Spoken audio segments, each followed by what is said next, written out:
अच्छा जी, ऑर्गेनाइजेशन की डेफिनेशन पूरी होने के बाद the second part we are going to discuss is need importance. क्या जरूरत है ऑर्गेनाइजेशन की? इतने सारे चोचले इसमें, इतनी सारी हमें चीजें देखनी पड़ेंगी, 5 पॉइंट्स याद करें तो जाके एक डेफिनेशन पूरी होती है। तो आखिर जरूरत क्या है? हम अकेले अकेले काम करते हैं, अपना अपना काम करते हैं, हमें कोई इंटरेक्शन करने की जरूरत नहीं है, हमें कोई स्ट्रक्चर मैनेज की जरूरत नहीं है। वाई वी नीड ऑर्गेनाइजेशन, या what is the importance to work in an organization? हम एक ऑर्गेनाइजेशन में रहकर काम करते हैं तो उसकी इंपॉर्टेंस क्या है? कुछ पॉइंट्स आपकी स्क्रीन पर नजर आ रहे होंगे, कुछ आप पॉइंट्स आपके बोर्ड पर नजर आ रहे हैं, जो कि कहीं ना कहीं एडवांटेजेस हैं किस चीज के? To work in an organization rather than doing it individually. क्या कहें जी? पहले पॉइंट्स पढ़ते हैं। Overcome individual limitations, number 2 is specialization, number 3 is multitasking, number 4 is knowledge bank, and last one is synergy effect. Starting with the points. Number 1, सबसे पहला point यहां पर है ओवरकम इंडिविजुअल लिमिटेशन। बेटा आप भी जानते हैं, मैं भी जानता हूं, हम सब ये चीज अच्छे से समझते हैं कि इंडिविजुअली तमाम के तमाम काम करना एक अकेले बंदे के लिए पॉसिबल नहीं होता, या अगर वो बेचारा कर भी रहे, जैसे for example ABC general store में मिस्टर ए अगर अकेले सारे काम करें, वो दुकान खोलते भी हैं, वो आपके पास दुकान को बंद भी करते हैं, सफाई का भी ख्याल रखते हैं, परचेजिंग भी करते हैं, मार्केटिंग भी करते हैं, सेल भी खुद करते हैं, तो वो अकेला बेचारा मिस्टर ए काबिल रहम होगा, क्योंकि वो बेचारा सारे काम खुद कर रहा है, और हो सकता है कि वो सारे कामों को खुद से इंडिविजुअली वो कभी भी बेहतर तौर पर एफिशिएंसी के साथ ना कर पाए। किसी ना किसी काम में, किसी ना किसी चीज के अंदर कमी बेशी होती रहेगी, जो कि अगर वो एक ऑर्गेनाइजेशन में काम करे, लोगों के साथ मिल के काम करे, तो वही उसका बिजनेस बहुत ज्यादा बेहतर तौर पर एफिशिएंटली जो है वो मैनेज हो सकता है। तो पहला पॉइंट याद रखो, इंडिविजुअल की लिमिटेशन है। इंडिविजुअल की लिमिटेशन होने की वजह से, क्योंकि इंडिविजुअल तमाम काम खुद बेहतर तौर पर नहीं कर सकता, तो we work in an organisation. हमें ऑर्गेनाइजेशन की जरूरत है जहां पे मुख्तलिफ स्किल्स के लोग मिलकर उस काम को परफॉर्म करें। Next, second one is specialisation. अगर हम अकेले बंदे हैं, इंडिविजुअली काम कर रहे हैं, तो एक और लिमिटेशन हमारी ये है कि हम सब काम करेंगे, we will be jack of all but master of none. हम किसी भी काम में स्पेशलाइजेशन हासिल नहीं कर पाएंगे। जब हम मिलके काम करते हैं तो हर बंदा अपनी स्किल्स, अपनी एबिलिटीज के हिसाब से काम करेगा, तो वो काम करेगा जो कि वो सबसे बेहतर करता है, जो वो सबसे अच्छा करता है, जो उसकी स्पेशलिस्ट स्किल है। तो इस तरीके से आपके पास स्पेशलाइजेशन पॉसिबल होती है। आप बजाय तमाम कामों में हाथ डालने के, तमाम कामों में टांग अड़ाने के, आप क्या कर रहे होगे? आप उस काम में जिसमें आप बेस्ट हो, आप सिर्फ उस पर फोकस करोगे। और जब वो काम, जो काम आप बहुत बेहतर तौर पे ऑलरेडी कर सकते हो, जब आपकी प्रैक्टिस उसी काम पर होगी, जब आपका काम ऑब्जेक्टिव वही काम होगा, तो फिर ऑटोमेटिकली उसमें, उस काम में आपकी जो एफिशिएंसी है वो वक्त के साथ साथ मजीद बेहतर से बेहतर होती जाएगी, जो कि कंबाइनली आपकी ऑर्गेनाइजेशन के कलेक्टिव गोल्स को अचीव करने में आपके लिए हेल्पफुल साबित होगी। Third point, multitasking. What is multitasking? Multitasking में मैं एक वर्ड और लिख लेता हूं यहां पर, that is save time. Save time. अगर एक इंडिविजुअल तमाम काम खुद करे तो उससे होगा क्या कि उसको बहुत ज्यादा वक्त लग रहा होगा, उसको बहुत ज्यादा टाइम लग रहा होगा। उसको पहले वो एक काम खत्म करेगा, फिर वो दूसरा काम खत्म करेगा, फिर वो तीसरा काम खत्म करेगा, 1, 2 and 3।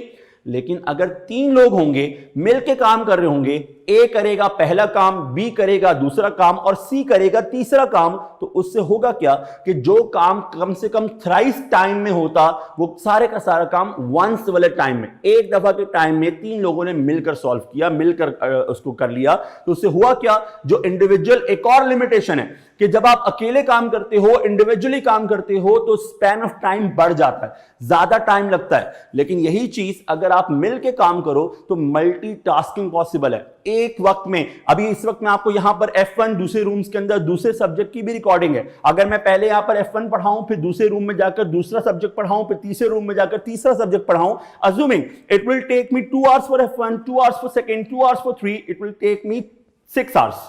3 और 3 6 घंटे लग गए भाई। लेकिन अगर मैं यहां पर F1, दूसरा टीचर 2, तीसरा टीचर 3 में काम कर रहा होगा तो विद इन दैट 2 आवर्स वो 6 घंटे का काम हम उन 2 घंटों में कर लेंगे। तो ये होगा मल्टीटास्किंग, एक वक्त में एक से ज्यादा टास्क परफॉर्म हो रहे होंगे, जिसका सबसे बड़ा एडवांटेज क्या है? It will be saving a lot of time. Next, knowledge bank. अकेला बंदा काम कर रहा है, अकेला बंदा अपना दिमाग यूज कर रहा है, अपने दिमाग के हिसाब से चल रहा है। तो भाई जब अपना दिमाग इंडिविजुअल इस्तेमाल कर रहा है तो कहीं ना कहीं आपके दिमाग की लिमिटेशन है। आप एक हद तक सोच सकते हो, आप उसमें बियॉन्ड द लिमिटेशंस नहीं जा सकते हो। लेकिन जब आपके मुख्तलिफ स्किल्स वाले लोग, मुख्तलिफ नॉलेज रखने वाले लोग, मुख्तलिफ सब्जेक्ट के स्पेशलिस्ट, मुख्तलिफ एक्टिविटीज के स्पेशलिस्ट सब मिल के एक फैसला करते हैं, मिल के किसी चीज को डिस्कस करते हैं, तो डिफरेंट ब्रेन्स मिल के जब किसी काम में आते हैं तो it becomes a knowledge bank. What is the meaning of knowledge bank? Knowledge bank का मतलब क्या है? It accumulates the knowledge, it accumulates the knowledge.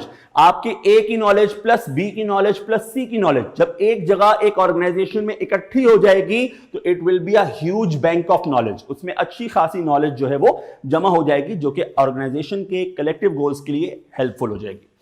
Last point MCQs perspective से भी बड़ा इंपॉर्टेंट है, दैट इज सिनर्जी इफेक्ट। एक मुहावरा आपने सुना होगा, एक और एक 11 होते हैं। कैसे? गलती से। गलती से नहीं मेरे भाई, एक और एक महावरतन 11 होते हैं। वो 11 क्यों होते हैं? यहां पे लिखा हुआ भी है 1 + 1 = 11। और कैसे सर, ये एक और एक तो 2 होते हैं, ये 11 कैसे हो गए? 11 ऐसे हुए भाई क्योंकि जब 2 लोग मिल के काम करते हैं तो उनकी प्रोडक्टिविटी, उनकी एफिशिएंसी, उनकी कैपेसिटी, उनकी नॉलेज, वो सब चीजें क्या हो जाती हैं? एक्यूमुलेट, जमा हो जाती हैं। और उसकी वजह से जो चीज इंडिविजुअली करके ज्यादा टाइम में लैक ऑफ प्रोडक्टिविटी के साथ, लैक ऑफ एफिशिएंसी के साथ हो रहा होता, वो जब मिल के काम करेंगे तो वो एक और एक 11 की शक्ति से काम करेंगे, एक और एक 11 की पावर रखते हुए काम करेंगे। तभी इस मुहावरे में हम एक और एक 11 का वर्ड यूज करते हैं कि 2 लोग जब मिलकर काम करते हैं, 2 दिमाग मिलकर काम करते हैं, तो उसके रिजल्ट्स ऐसे आते हैं जैसे 11 लोग मिलकर काम कर रहे हों। मूविंग रिवर्स, जल्दी से शाबाश, जल्दी से रिकॉल कर लेंगे। यहाँ पे 5 की टर्म्स हैं, 5 इंपॉर्टेंस के टर्म्स हैं, जिसकी वजह से हमें इंपॉर्टेंस पता लगती है किसी भी ऑर्गेनाइजेशन की। क्यों हम काम करते हैं ऑर्गेनाइजेशन में, मिलके पढ़ेंगे। Number 1, overcome individual limitation. Number 2, specialisation. Number 3, multitasking. Number 4, knowledge bank. Number 5 that is synergy effect. ठीक है जी, तो ये कुछ पॉइंट्स हमने डिस्कस किए जो कि इंपॉर्टेंस हैं, why we need to work in an organisation. हमें एक ऑर्गेनाइजेशन में मिलकर काम क्यों करना चाहिए। 2 बातें हो गई जी। Number 1 started with, number 1 that was definition, and the second one part is importance.